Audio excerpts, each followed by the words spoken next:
حضور نے فرمایا لیس من عبد یصلی علی الا بلغنی صوتہ حیث کان، کوئی بندہ کہیں مجھ پر درود پڑے، حضور نے فرمایا کوئی بندہ کہیں مجھ پر درود پڑے. حضور نے یہ نہیں فرمایا صرف مدینہ منورہ میں، حضور نے یہ نہیں فرمایا صرف میرے سامنے،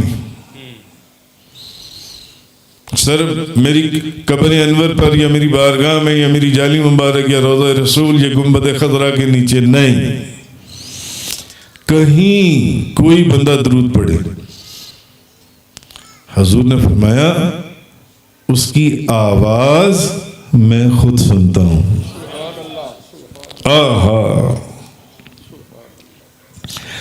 اس کی آواز میں خود سنتا ہوں.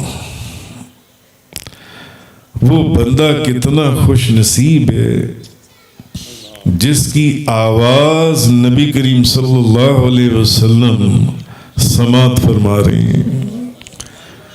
محبت اور خلوص کے ساتھ، اس یقین کے ساتھ کہ حضور ہمارا درود سن رہے ہیں، پڑھیں الصلاۃ والسلام علیک یا سیدی یا رسول وعلی آلک و صحابک یا سیدی. کائنات کا نظام بدل سکتا ہے، حضور کا فرمان نہیں بدل سکتا. حضور نے فرمایا لیس من عبد یصلی علی الا بلغنی صوتہ حیث کان، کوئی بندہ کہیں مجھ پر درود پڑے اس کی آواز میں خود سنتا ہوں. کہیں وہ بھلے ماڈل ٹاؤن میں پڑے، پاکستان میں پڑے، لاہور میں پڑے، جوہر ٹاؤن میں پڑے، وابڈا ٹاؤن میں پڑھ لے، اس کی آواز حضور سنتے ہیں. حدیث ہے، صحابہ کرام نے پوچھا فقلنا وبعد وفاتک، صحابہ کرام نے ہمارے لیے راستے کھول دیے. ہو سکتا ہے آج کوئی بندہ اٹھ کر یہ کہہ دیتا یار یہ حضور نے کہا تھا، اپنی زندگی کے لیے کہا تھا. طبرانی شریف، جلاء الافہام شریف کھول لیں، کوئی بندہ کہہ سکتا تھا، صحابہ کرام نے دروازہ ہی بند کر دیا، کوئی شخص ایسی بات نہ کر سکے. صحابہ کرام نے عرض کیا، حدیث کے آگے الفاظ ہیں فقلنا وبعد وفاتک یا رسول اللہ، کیا آپ اپنی وفات کے بعد بھی، وصال کے بعد بھی ہمارا درود ایسے ہی سنیں گے؟ حضور نے فرمایا قال وبعد وفاتی، ہاں میں دنیا سے پردہ کرنے کے بعد بھی اب تم لوگوں کا درود ایسے ہی سنوں گا جیسے آج سنتا ہوں. کوئی کہیں مجھ پر درود پڑے اس کی آواز میں خود سنتا ہوں. لیس من عبد یصلی علی الا بلغنی صوتہ حیث کان، میں اس کی آواز خود سنتا ہوں. کوئی کہیں درود پڑے، کہیں درود پڑے. امام اعظم ابو حنیفہ رضی اللہ تعالی عنہ، مجھے ان کی بات یاد آئی. آپ حضور کی بارگاہ میں گئے، مدینہ طیبہ، روضہ رسول، تو مواجہ شریف میں کھڑے ہو کر، آج بھی ہم لوگ جاتے ہیں نا حج کرنے یا عمرہ کرنے، آپ میں سے کس نے حج اور عمرہ کیا ہوا ہے ذرا بتائیں؟ الحمدللہ رب العالمین، تقریباً کم و بیش ساروں نے. اچھا پھر حج اور عمرے کے دوران آپ لوگ مدینہ منورہ جاتی ہیں اور مواجہ شریف میں کھڑے ہو کر سلام پیش کرتی ہیں، درود و سلام کے نذرانے پیش کرتی ہیں. نبی پاک صلی اللہ علیہ وسلم، امام اعظم ابو حنیفہ گئے اور جالی مبارک کے سامنے کھڑے ہو کر نا مواجہ شریف کے اندر امام اعظم ابو حنیفہ رضی اللہ تعالی عنہ فرمانے لگے الصلاۃ والسلام علیک یا سید المرسلین وعلی آلک وصحابک یا امام المتقین. امام اعظم ابو حنیفہ نے اس طرح سلام پیش کیا. الصلاۃ والسلام علیک یا سید المرسلین وعلی آلک وصحابک یا امام المتقین۔ روضہ رسول کے اندر سے نبی کریم صلی اللہ علیہ وسلم نے ایسی قلبی، روحانی بلکہ ظاہری توجہ فرمائی کہ نبی پاک صلی اللہ علیہ وسلم نے بآواز بلند ان کو ان کے درود و سلام کا جواب دیا جب انہوں نے کہا الصلاۃ والسلام علیک یا سید المرسلین وعلی آلک وصحابک یا امام المتقین۔ اندر سے آواز آئی نبی کریم صلی اللہ علیہ وسلم کی وعلیکم السلام یا امام المسلمین، اے مسلمانوں کے امام، اور تجھے میرا بھی سلام ہو، اللہ تجھے سلامت رکھے، اللہ تجھے سلامت رکھے۔ تو اب وہ حدیث آپ کو سمجھ میں آ گئی ہوگی جو میں نے جلاء الافہام اور طبرانی شریف کے حوالے سے آپ کے سامنے حضرت ابو درداء کی میں نے بیان کی کہ حضور نے فرمایا لیس من عبد یصلی علی الا بلغنی صوت حیث کان، کوئی بندہ کہیں مجھ پر درود پڑے اس کی آواز میں خود سنتا ہوں، اس کی آواز میں خود سنتا ہوں۔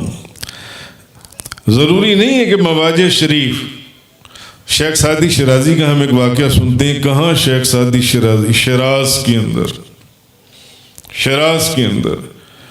میں نے شیخ سعدی شرازی کے مزار پر بھی حاضری دی ہے، شیراز میں۔ کہاں وہ امام سید شرف الدین بصری رحمۃ اللہ علیہ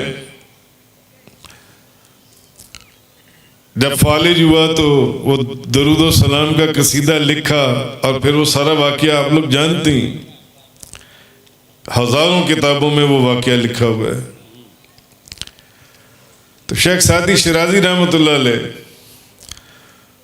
حضور کے آپ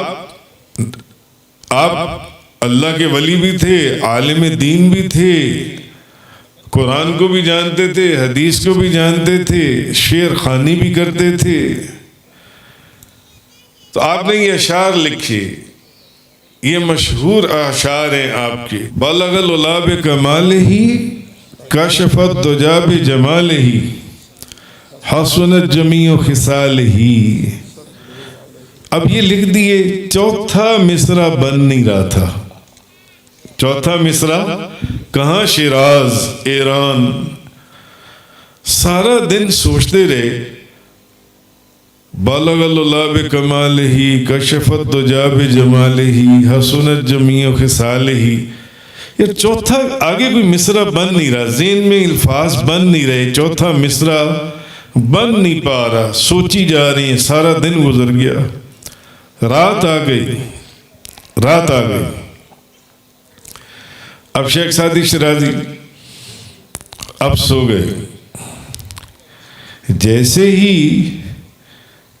جسم کی آنکھیں سو گئیں، دل کی آنکھیں کھل گئیں۔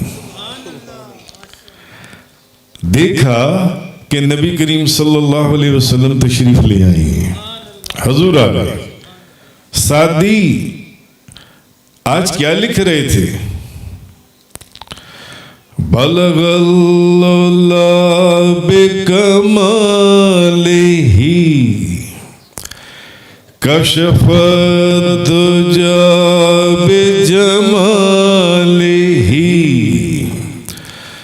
حسنت جمیع خصالہ۔ اب سعدی خاموش، سعدی خاموش کیوں ہو؟ اور چوتھا مصرع فرمایا یا رسول اللہ چوتھا مصرع ہی سوچ رہا ہوں، وہ مجھ سے بن نہیں پا رہا۔ فرمایا سعدی لکھ دو صلو علیہ وآلہ صلو علیہ وآلہ العلا بکمالہ کشف الدجا بجمالہ حسن جمیع خصالہ صلو علیہ وآلہ صلو علیہ وآلہ صلو علیہ وآلہ۔ تو حدیث میں جو ہے کہ حضور نے فرمایا لیس من عبد یصلی علی الا بلغنی صوتہ حیث کان، کوئی بندہ کہیں مجھ پر درود پڑھے اس کی آواز میں خود سنتا ہوں، اس کی آواز میں خود سنتا ہوں۔ کوئی بندہ کہیں مجھ پر درود پڑھے، کہیں مجھ پر درود پڑھے۔ اخبار الاخیار شریف کے اندر شیخ عبدالحق محدث دہلوی فرماتی ہیں، میں نے شیخ عبدالحق محدث دہلوی کے مزار پر بھی حاضری دی ہے دلی کے اندر۔ شیخ عبدالحق محدث دہلوی فرماتی ہیں خواجہ قطب الدین بختیار کاکی کا نکاح ہوا اور مشہور زمانہ کتاب اخبار الاخیار، اور شیخ عبدالحق محدث دہلوی صرف سنیوں کے، بریلویوں کے بلکہ دیوبندیوں کے بھی بڑے زبردست بزرگ ہیں۔ دیوبندی وہ بھی شیخ عبدالحق محدث دہلوی کی بزرگی اور ولایت کو مانتے ہیں۔ شیخ عبدالحق محدث دہلوی نے اخبار الاخیار شریف کے اندر خواجہ قطب الدین بختیار کاکی کا واقعہ لکھا کہ خواجہ قطب الدین بختیار کاکی کی عادت تھی کہ وہ روزانہ رات کو سونے سے پہلے 3000 مرتبہ درود پڑھ کے سوتے تھے، 3000 مرتبہ درود پڑھ کر سوتے تھے۔ تو ان کی شادی ہوئی خواجہ قطب الدین بختیار کاکی کی، گھر میں رش تھا مہمانوں کا، لوگ آ جا رہے تھے، دور دراز کے شہروں سے لوگ آئے ہوئے تھے۔ خواجہ قطب الدین بختیار کاکی اب مہمانوں کے رش میں، ان کے انتظام میں، کھانے پینے، ان کے ٹھہرانے میں مصروفیت کی وجہ سے ان کا ایک نہیں، دو نہیں، بلکہ 3 ناغے ہو گئے، 3 ناغے ہو گئے خواجہ قطب الدین بختیار کاکی کے۔ 3 دن وہ درود شریف نہ پڑھ سکے، اور انہوں نے ساری زندگی کبھی ناغہ نہیں کیا تھا، وہ 3000 مرتبہ درود پڑھ کے سوتے تھے۔ اب جب 3 ناغے ہو گئے تو تیسرے دن شیخ عبدالحق محدث دہلوی اخبار الاخیار شریف میں لکھتے ہیں کہ خواجہ قطب الدین بختیار کاکی، پہلے تو میں آپ کو یہ بتا دوں یہ ہیں کون۔ الحمدللہ میں نے سلطان الہند خواجہ غریب نواز کی بارگاہ میں اجمیر شریف بھی حاضری دی ہے، اور یہ پیر و مرشد کس کی ہیں؟ حضور بابا فرید الدین گنج شکر پاک پتن شریف والے۔ اب 3 ناغے ہو گئے، شادی کی مصروفیت، نکاح تھا، بارات تھی، ولیمہ تھا، مہمان آئے ہوئے تھے۔ تیسری رات شیخ عبدالحق محدث دہلوی اخبار الاخیار میں لکھتے ہیں ان کی گلی میں ایک بابا رہا کرتا تھا، بابا بوڑھا آدمی تھا۔ وہ رات کو سویا تو اس کو خواب میں نبی پاک صلی اللہ علیہ وسلم کی زیارت ہوئی۔ حضور نے فرمایا بابا صبح قطب الدین بختیار کاکی کے پاس جانا اور اسے ہمارا سلام کہنا۔ جس شخص کو اللہ یا اللہ کا رسول سلام بھیجیں، میں ایسے بزرگوں کو جانتا ہوں جن کو کبھی اللہ نے سلام بھیجا اور کبھی اللہ کے رسول نے سلام بھیجا، اس کی سلامتی اور بزرگی اور ولایت کا کیا کہنا۔ فرمایا بابا صبح، وہ بابا ان کی گلی میں رہتا تھا، ہمسایہ تھا، فرمایا صبح قطب الدین بختیار کاکی کے پاس جانا اور اسے ہمارا سلام کہنا، اور کہنا جو تحفہ تم ہر روز رات کو سونے سے پہلے ہمیں بھجوایا کرتے تھے، 3 دن سے وہ تحفہ ہماری بارگاہ میں نہیں پہنچا۔ 3 دن ہو گئے وہ تحفہ میری بارگاہ میں نہیں پہنچا۔ بھائی تحفہ آنے سے خوشی، تحفہ نہ آئے تو خوشی نہیں ہو سکتا، تھوڑا سا ناراضگی کا عنصر آ جائے، مگر یہ کیسا تحفہ ہے کہ حضور اس کے اوپر بھی سلام بھیج رہی ہیں اور فرما رہی ہیں کہ دیکھو اس کو میرا سلام دینا، اور کہنا 3 دن سے وہ تحفہ میری بارگاہ میں نہیں پہنچا۔ بابے نے پوچھا، اس نے کہا کہ یا رسول اللہ مجھے یہ تو بتائیں قطب الدین آپ کو ہر روز رات کو کون سا تحفہ بھیجتا ہے کہ جس کے نہ پہنچنے پر آپ اس کو سلام بھیج رہی ہیں؟ حضور نے فرمایا قطب الدین رات کو سونے سے پہلے 3000 مرتبہ درود میرے اوپر پڑھ کر پھر سوتا ہے، اور اس بات کا ذکر قطب الدین بختیار کاکی نے کبھی کسی سے نہیں کیا۔ اب صبح ہوئی تو بابا خواجہ قطب الدین بختیار کاکی کے دروازے پر ہمسایا تھا، جا کے دروازہ کھٹکھٹایا، خواجہ قطب الدین بختیار کاکی آئے، السلام علیکم۔ وعلیکم السلام ورحمۃ اللہ وبرکاتہ، میں آپ کے پاس کسی کا پیغام لایا ہوں۔ کس کا؟ تاجدار دو جہاں، شاہ سوار اللہ مکان، مالک زمین و آسمان، روح کن فکان، سید السادات، جوہر کائنات، جان حیات، منبع فیض و برکات، حضور پر نور، شافی یوم النشور، حبیب رب غفور، رسول خدا، شاہ خدا، نور خدا، احمد مشتبہ، حضرت محمد مصطفیٰ صلی اللہ تعالی علیہ وآلہ وسلم، آپ کا سلام لے کر آیا ہوں۔ فرمایا خواجہ قطب الدین، بھائی بابا کیا دلیل ہے کہ تمہیں نبی پاک صلی اللہ علیہ وسلم نے میرے پاس بھیجا ہے؟ حضرت مجھے نبی پاک صلی اللہ علیہ وسلم نے بتایا کہ 3 دن ہو گئے جو تحفہ آپ نبی پاک صلی اللہ علیہ وسلم کی بارگاہ میں بھیجتے تھے وہ ان کو نہیں ملا، اور مجھے نبی پاک صلی اللہ علیہ وسلم نے یہ بھی بتا دیا کہ وہ تحفہ درود پاک کا ہے، درود پاک کا۔ خواجہ قطب الدین بختیار کاکی انہوں نے تو اس راز کو کبھی کسی کے سامنے اس کا اظہار ہی نہیں کیا تھا کہ وہ روزانہ رات کو 3000 مرتبہ درود شریف پڑھ کر سوتی ہیں۔ بلغ اللہ بکمالہ کشف الدجا بجمالہ حسن جمیع خصالہ صلو علیہ وآلہ صلو علیہ وآلہ صلو علیہ وآلہ۔ جیسے انہوں نے حضور کا میلاد سجایا، فہیم اجاز، ویسے تو یہ خوش قسمت لوگ ہیں وہ لوگ خدا شاہد قسمت کے سکندر ہیں جو سرور عالم کا میلاد سجاتے ہیں۔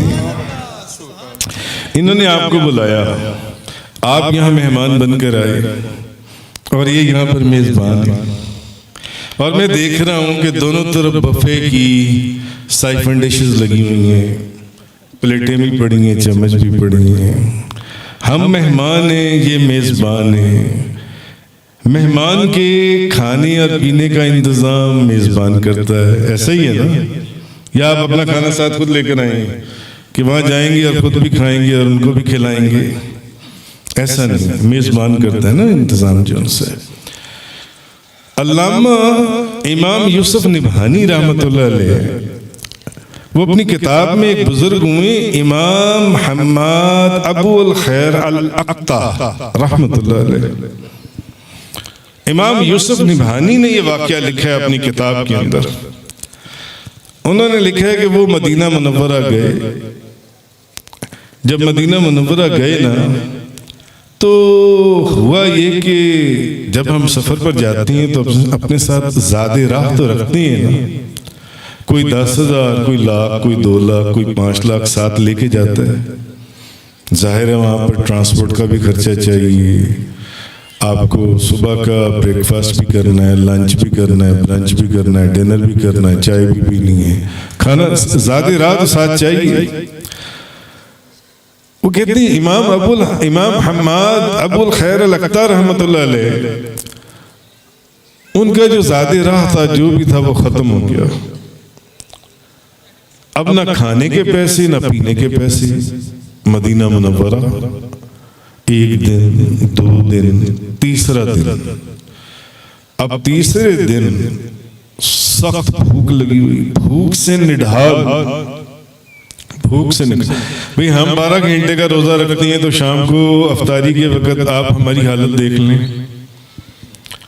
جس وقت افطاری کے وقت دعا قبول ہوتی ہے، ہماری نگاہیں دعا کی قبولیت کی بجائے اس کی رحمت کی بجائے افطاری کے وقت پکوڑوں کے اوپر، دہی بھلے کے اوپر، فروٹ چاٹ کے اوپر، سموسوں کے اوپر، کچوریوں کے اوپر لگی ہوتی ہے.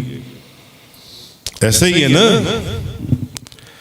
12 گھنٹے 24 گھنٹے، 1 دن 2 دن، تیسرے دن ہماری پیٹ کی کیا حالت ہوگی. اب تیسرا دن انہوں نے کہا کسی کے آگے ہاتھ نہیں پھیلانا. انہوں نے کہا کیونکہ ہم نے کتابوں میں حدیثوں میں پڑھا مدینہ منورہ میں آنے والا جو بندہ ہے وہ تو حضور کا ڈائریکٹ مہمان ہے، تو میرے میزبان تو حضور ہیں، تو میں حضور کے پاس کیوں نہ جاؤں. امام حماد ابو الخیر الاکتر رحمۃ اللہ، آپ جلدی سے نہ آ گئے. مسجد نبوی باب السلام سے داخل، مواجہ شریف میں کھڑے ہو کر ایک کونے میں بیٹھ کر درود شریف پڑھنے لگ گئے. اور امام یوسف نبہانی رحمۃ اللہ علیہ یہ واقعہ اپنی کتاب میں لکھتی ہیں. اب درود شریف پڑھ رہے ہیں. درود پاک پڑھتے پڑھتے ان کی آنکھ لگ گئی. کبھی آپ میں سے کسی کو ایسا اتفاق ہوا ہو قرآن پاک پڑھتے پڑھتے آنکھ لگ جائے، درود پاک پڑھتے پڑھتے آنکھ لگ جائے؟ ہم تو بعض اوقات نماز پڑھتے پڑھتے اتحیات میں آنکھ لگ جاتی ہے، تو عشاء کی نماز کے بعد اٹھ کے فوراً تہجد بھی پڑھ لیتے ہیں. لوگ سمجھتے ہیں عشاء کی نماز ہی پڑھ لیں گے کیونکہ تہجد کے لیے سونا فرض ہے نا. اچھا خیر، ایسا ہوتا ہے نا کہ آپ کیا کہتے ہیں تلاوت کرتے ہوئے درود پڑھتے ہوئے کبھی کسی کے ساتھ اتفاق ہوا ہو. بتائیں آپ میں سے کبھی کسی کے ساتھ اتفاق ہوا ہے؟ 1 2 3 4 5 بے شک 6 یہ اتفاق ہوتا ہے. آپ درود شریف پڑھ لیتے، درود شریف پڑھتے پڑھتے نا آپ کی آنکھ لگ گئی تو اچھا درود شریف جب پڑھ رہے تھے نا آپ نے جالی مبارک کے سامنے کہا، فرمایا انا ضیفک یا رسول اللہ، یا رسول اللہ میں آپ کا مہمان ہوں، آپ میرے میزبان ہیں، میں آپ کا مہمان ہوں. یعنی میں 3 دن ہو گئے میں بھوکا ہوں اور اب میرے سے بھوک برداشت سے باہر ہے. اچھا یہ کہا اور درود پاک پڑھتے پڑھتے ان کی آنکھ لگ گئی. اب جب آنکھ لگ گئی تو کاش ان بزرگوں کا صدقہ ہماری بھی آنکھ لگ جائے. آنکھ لگ گئی تو دیکھا کہ باب السلام والی طرف سے نبی کریم صلی اللہ علیہ وسلم تشریف لا رہی ہیں. ساتھ حضرت ابو بکر صدیق، عمر فاروق، حضرت علی کرم اللہ وجہ الکریم بھی ہیں. حضرت علی جلدی سے آگے بڑھے اور خواب دیکھ رہی ہیں. خواب دیکھ رہے بیٹھے کہاں ہوئے گنبد خضرا کے نیچے کہ میں 3 دن سے تیسرا دن ہے مجھے بھوکا. حضرت علی فرماتے ہیں مرحبا بضیف رسول الرحمن، اٹھ اللہ کے رسول کے مہمان، اٹھ اللہ کے رسول تشریف لے آئی ہیں، تجھے مبارک ہو، اللہ کے رسول تشریف لے آئی ہیں، اٹھ۔ وہ خواب میں دیکھ رہی ہیں کہ نبی پاک صلی اللہ علیہ وسلم تشریف لائے ہیں باب السلام کی طرف سے، اور حضور نے آ کر ان کو گلے سے لگایا، ماتھا چوما اور ایک روٹی ان کو دی، ایک روٹی ان کو دی۔ اب وہ خواب میں روٹی کھا رہی ہیں، خواب میں روٹی کھا رہی ہیں، ابھی آدھی روٹی کھائی تھی، آدھی روٹی کھائی۔ آپ کو پتہ ہے مواجہ شریف کے اندر رش ہوتا ہے، بندے ٹکرا رہے ہوتے ہیں، اچانک کوئی لگا، ابھی خواب میں آدھی روٹی کھائی تھی، کیونکہ وہ تو بیٹھے بیٹھے درود شریف پڑھتے سو گئے تھے خواب میں، حضور نے خواب میں روٹی دی، وہ آدھی روٹی انہوں نے کھائی، ایک دم آنکھ کھل گئی۔ جب آنکھ کھلی تو باقی آدھی روٹی ان کے ہاتھ میں موجود تھی۔ نعرہ تکبیر، نعرہ رسالت، بلغ اللہ بکمالہ کشف الدجا بجمالہ حسن جمیع خصالہ صلو علیہ وآلہ صلو علیہ وآلہ صلو علیہ وآلہ۔ آہا، کون کہتا ہے کہ حضور کی بارگاہ سے کسی کو کچھ ملتا نہیں؟ نہیں، ماد واہ کیا جود و کرم ہے شہ بطحا تیرا، نہیں سنتا ہی نہیں مانگنے والا تیرا۔ آخری بات، آخری بات،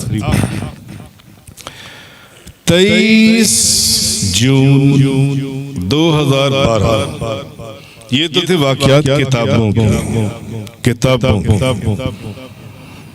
میرے حضور قبلہ و کعبہ بابا جی صاحب رحمت اللہ علیہ فرمایا کرتے تھے، لوگ تو کتابیں پڑھ کے نہیں سمجھتے، ہم نے کھلی آنکھوں سے نظارے کی نبی کریم صلی اللہ علیہ وسلم کی عطا۔ 23 جون 2012 بندہ ناچیز مدینہ منورہ میں اور مغرب کا وقت، مغرب کی نماز کے بعد مغرب کی نماز پڑھ لی۔ اب میں چھتریوں والے سین میں، چھتریوں والا سین کس نے دیکھا ہوا ہے؟ ساروں نے، وہ پہلا سین جو تھا جہاں سے گنبد خضرا سامنے نظر آتا ہے، میں وہاں بیٹھا ہوا، مغرب کی جماعت ہو گئی ہے، اب میں بیٹھ کرنا عشاء تک میں درود و سلام پڑھ لوں، آنکھیں بند کر کے نا درود و سلام پڑھ لوں، پڑھتے پڑھتے میری آنکھ لگ گئی، اور میرے ساتھ اس وقت 15-20 دوست بھی تھے۔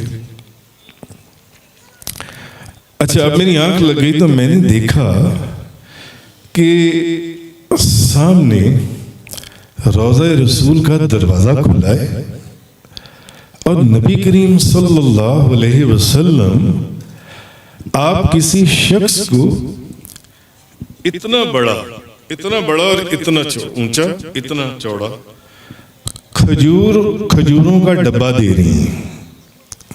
یہ غور سے سنیں بات، وہ تو میں نے آپ کو کتاب کی بات بتائی نا، امام یوسف نبھانی رحمت اللہ علیہ کی، یا اخبار الاخیار شریف کی بات بتائی۔ مغرب کی جماعت ہو چکی ہے اور میں بیٹھا روضہ رسول کے سامنے چھتریوں والے سین میں درود و سلام پڑھ لوں، اور پڑھتے پڑھتے مراقبے میں میری آنکھ لگ گئی۔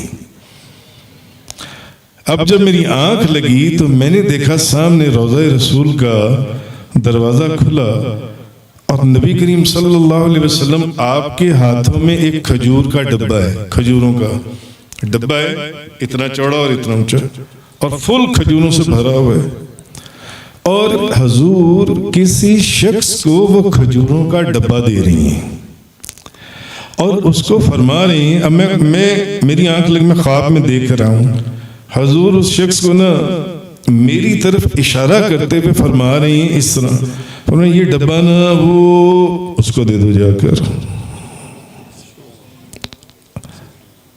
اور میں سویا ہوں، میں دیکھ رہا ہوں یہ منظر، بیٹھا ہوں لیٹا نہیں ہوا تھا، بیٹھا ہوا تھا. اچھا یہ میں نے منظر دیکھا. حضور کیا فرما رہی ہیں کہ وہ ایک بندہ بیٹھا ہوا ہے، اس کو جا کے یہ کھجوروں کا ڈبہ دے دو. اچھا اتنے میں میری آنکھ کھل گئی، بس میں نے یہ منظر دیکھا، اتنے میں میری آنکھ کھل گئی. جب میری آنکھ کھلی تو میرے پاس اتنا چوڑا اور اتنا اونچا فل کھجوروں سے بھرا ہوا ڈبہ پڑا. میں نے کہا یار یہ ڈبہ کون لے کر آیا؟ میرے ساتھ 15-20 دوست تھے میرے، جیسے یہ دوست آئے ہوئے ہیں.